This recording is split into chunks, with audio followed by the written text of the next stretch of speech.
Hello बच्चों, आइए इस प्रश्न को पढ़ते हैं। निम्नलिखित में से किसकी प्रति न्यूक्लियन बंधन ऊर्जा अधिकतम होती है?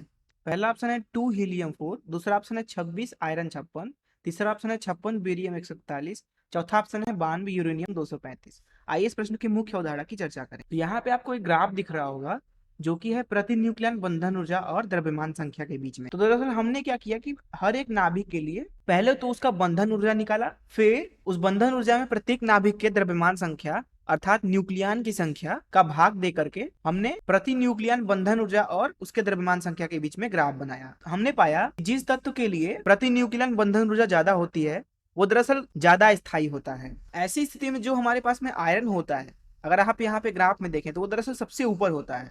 अर्थात आयरन के लिए अगर बात करें जिसका द्रव्यमान संख्या 56 के बराबर होता है, उसके लिए प्रति न्यूक्लियन बंधन ऊर्जा सबसे ज्यादा होती है। आयरन के आगे वाले जो नाभिक है दरअसल वो नाभिकीय विखंडन करके नाभिक आयरन की तरफ आते हैं ताकि उनकी प्रति न्यूक्लियन बंधन ऊर्जा ज्यादा हो जाए।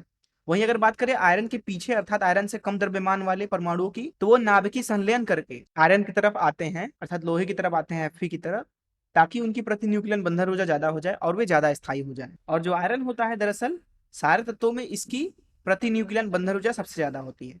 इसीलिए कहा जाता है कि अगर किसी तारे के अंदर आयरन अर्थात Fe बनना शुरू हो गया तो समझ जाओ कि जो तारा का अंतिम समय आ चुका है, अर्थात तारा अब मर जाएगा जल्दी ही, क्योंकि उसके अंदर उसके आगे नाभिकीय संलयन नहीं हो सकता। जिसकी तरह से जो तारा है वो चमकना बंद कर देगा, क्योंकि तारा चमक ही तब सकता है जब उसके अंदर नाभिकीय संलयन अभिक्रिया हो रही। तो इस मुख्य अवधारणा का इस्तेमाल करके इस प्रश्न को हल करें। यहाँ पूछा जा रहा है कि किसकी प्रति न्यूक्लियन बंधन ऊर्जा अधिकतम होती है।